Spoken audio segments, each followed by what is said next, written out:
Well, hello and welcome back. My name is Marianne Walker, and I help highly sensitive people and recovering people pleasers learn how to identify what their needs are so that they can be met.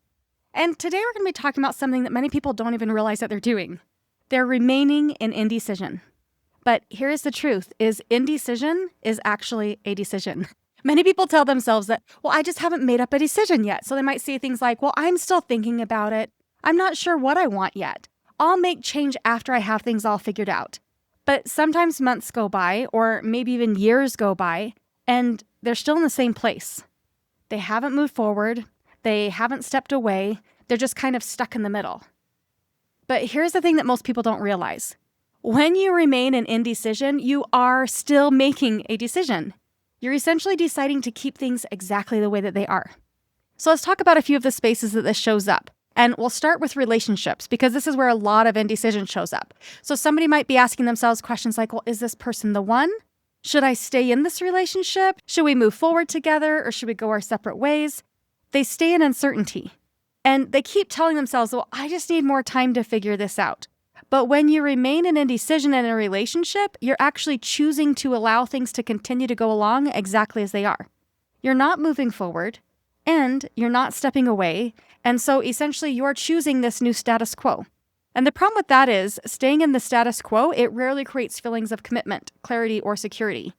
In fact, more often than not, it's actually going to be creating more uncertainty for you, because you're just going to remain in the wondering. You're going to remain in the analyzing. And you remain in that, well, maybe someday things will change. And so sometimes people, they stay in relationships hoping that the other person is going to change. However, staying in the relationship and remaining in indecision, it's actually a decision to remain in that relationship even if things don't change. And that's a really important realization. Because once you understand that, then it helps you to start asking better questions. So then you're able to ask questions like, what do I actually want in a relationship? What timeline do I want for building a life with somebody? What standards matter most to me? What are my red and green flags, and am I actually treating them as red and green flags?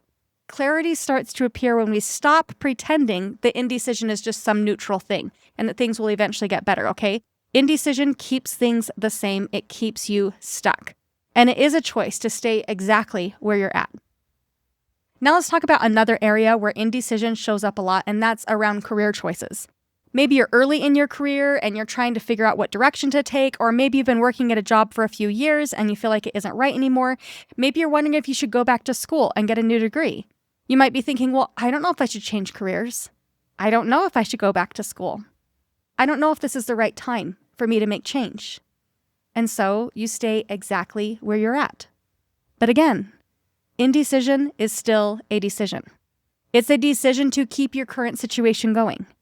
And one thought that keeps people stuck is this, well, I'm too old to make change, or it would take too long. Maybe going back to school would take 4 years. Or maybe changing careers would require learning a new skill set. And so when that's the truth, then your brain might immediately jump to, nope, that's too much work. But here's a question I like to ask my clients. How old will you be 4 years from now if you don't go to school? How old will you be 4 years from now if you do go to school? Either way, you're still going to be 4 years older. Time is going to pass either way. The only question is what you decide to do with the time that you have. 4 years from now, then you could still be stuck in the same job, feeling miserable, or you could be 4 years into building something that really actually excites you. Indecision, it does not stop time. It just determines where you will be when the time passes. Okay, now let's talk about one more area where indecision really shows up, and that's around personal health. So maybe you've been thinking, well, I should probably call a doctor and get that checked out, but you keep putting it off. Or maybe you've been thinking, okay, well, I really should start exercising, but then the questions start piling up. You're wondering, well, what gym should I go to? What workouts should I do? What diet plan should I follow? And then suddenly, that uncertainty, it feels really overwhelming. We confuse ourselves with all of the options. And so then what do? Generally nothing. So again, indecision, it becomes a decision. The decision to keep doing what it is that you've been doing. And over time, then those small decisions really do add up. And they shape your health, they shape your energy levels, and they shape how it is that you feel about your own body.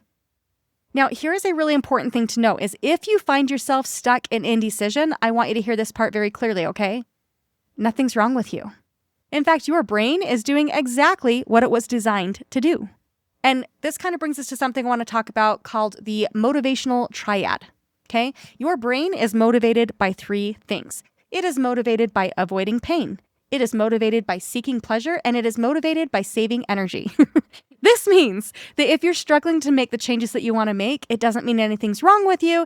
It just means that your brain is working the way it's designed to do, and your motivational triad is in overdrive right now. That's what's driving all of your decision making.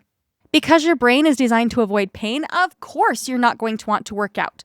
Of course you're not going to want to have that hard conversation to create change. Of course you're not going to want to start a new career. Of course you're not going to want to learn how to do something new. Because that sounds like work and it sounds uncomfortable.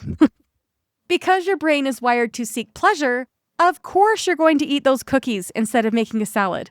Of course you're going to want to scroll online and get that quick dopamine hit. Of course you're going to want to bail on the work and just go play instead. Because your brain wants to save energy, of course you're going to want to take a nap instead of work out. Of course you're going to want to just throw things in the drawer haphazardly instead of actually organizing your stuff. Of course you're going to want to talk yourself out of doing the actual work because, oh my goodness, that sounds exhausting and I want to save energy, right?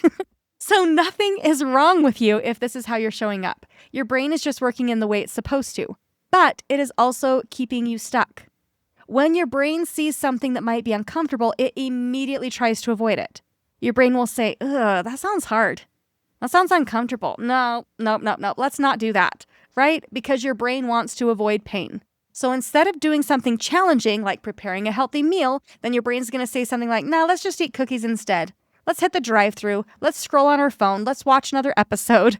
A quick dopamine hit is always going to win in the moment because your brain wants pleasure. And again, your brain also wants to save energy. So organizing your house or starting a new workout or researching a career change, all of that can feel really exhausting. Your brain wants to say, no, let's please just rest instead. And again, when that happens, nothing is wrong with you. Your brain is just doing its job. But if we're not careful, then that motivational triad is just going to keep us stuck. So something I want to point out to you about your brain is that there's two different parts, okay? There's your primitive mind or your toddler brain, and then there's also your higher mind. Your primitive mind is focused purely on survival. That's the part of you that just wants comfort, safety, and minimal effort. That toddler brain wants the easy life. It doesn't want to have to work. Your higher mind is run by your prefrontal cortex, and that's the part of you that wants to help you to plan, to grow, and to build the life that you actually want. That's like your adult brain, okay?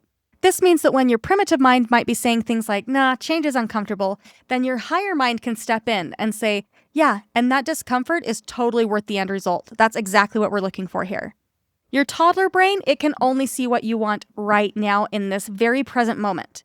But your higher mind, it can see what's going to happen in the long term. It can see what it is that your choices are going to create in the long term. In other words, your toddler mind, it's all about instant gratification, whereas your adult mind or your prefrontal cortex, it's okay with that delayed gratification. It knows something better is coming if I can stay disciplined and if I can stay on track. I also want you to notice that more than likely, your primitive mind, it wins a lot of the time because it can feel so loud and it can be so convincing. So we just want to give it whatever it wants to make it be quiet, thinking that then we'll be able to get what it is that we want later, right? Okay, I'll be more disciplined later. I'll kick the can until tomorrow or next week or next month or next year, right? Now, if this is just how your brain works, is you're going to have these two parts of the brain, how do you break the cycle of always listening to your primitive mind? Let me share with you something that I'm going to call the Spice Girl strategy.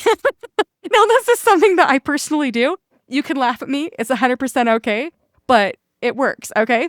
So when I catch myself stuck in resistance or stuck in indecision, then I tap into my inner Spice Girl. And it looks a little something like this. My brain will start saying something like, I don't want to work out. That sounds like too much effort. And then I will start to sing to myself. And I'll sing, so tell me what you want, what you really, really want. And I will sing it to both sides of my brain. So first I'll ask my primitive brain. I'll say, so tell me what you want, what you really, really want. And then I listen. And my primitive brain will say, I'll tell you what I want, what I really, really want. I want to just sit on the couch. And I say, okay, I hear you. And then I address my higher mind. And I'm like, hey, higher mind, so tell me what you want, what you really, really want. And my higher mind will say, I'll tell you what I want, what I really, really want. And then it will remind me of what it is that I really actually want. Like not in that moment, but what I want to create over time, what my long-term goal is, even if it's uncomfortable. So my higher mind might say, hey, you know what I really want more than sitting on the couch is I want to feel strong. I want to avoid feeling aches and pains as I get older. I want to have energy. I want to feel good and look good in my body. And when I intentionally reconnect with my higher mind and ask it, okay, what do I actually really, really want out of life? Then it becomes so much easier to move forward, even if my toddler mind is throwing a tantrum. And the same process works for our relationships and career decisions and every other decision too. So primitive mind might say, well, I don't know if I want this relationship or if I want this relationship in this form or not. And then higher mind might jump in and say, okay, well, what are 3 things that we can look for specifically to give us clarity around this relationship? And how much time do we need to look for those 3 things before we decide that, okay, we need to invest our time and energy elsewhere? Primitive mind might say, boy, changing careers just sounds exhausting. And higher mind might say, yeah, you're right, change can be uncomfortable. And staying in a job that we don't actually like means that we'll be choosing to be miserable for the next 20 years, and that sounds way worse. So let's be uncomfortable for a couple of months as we look for something better so that we can be less miserable later. Now, both of those voices are there. The key is just choosing which one you want to listen to. Now, if you've been stuck in indecision, I want you to remember this. Your brain avoiding discomfort, it doesn't mean that anything is wrong with you. It just means that you have a normal and fully functioning brain. And you also have a higher mind that knows what you really, really want, right? It knows what it is that you want right now, and it knows what it is that you need in order to really thrive rather than merely survive. And when you start to listen to your higher mind more often than your toddler mind, then everything begins to change. You stop staying stuck, and you're moving forward with more intention. So if this conversation has made you realize that, boy, I've been stuck in indecision for a while, and maybe it's with a relationship, with your career, with your personal growth, I want you to know that you do not have to figure this out alone, okay? This is exactly the kind of work that I do with my clients. So together, we can look at how the motivational triad is showing up for you in your life and how it's holding you back. And I can teach you how to tap in to your inner spice girl, to your higher mind, so that you can make decisions that really actually help you to propel your life forward. So if you would like help and support, you can email me at marianne@mariannewalker.life, or you can come to my website, mariannewalker.life, to apply to work with me. Right now, I do have a short wait list, but let me know that you're interested, and I can let you be the first to know when I have an opening available. Change might be closer than you think. So thank you so much for being here, and I hope you have a great week. Let's talk soon. Bye now.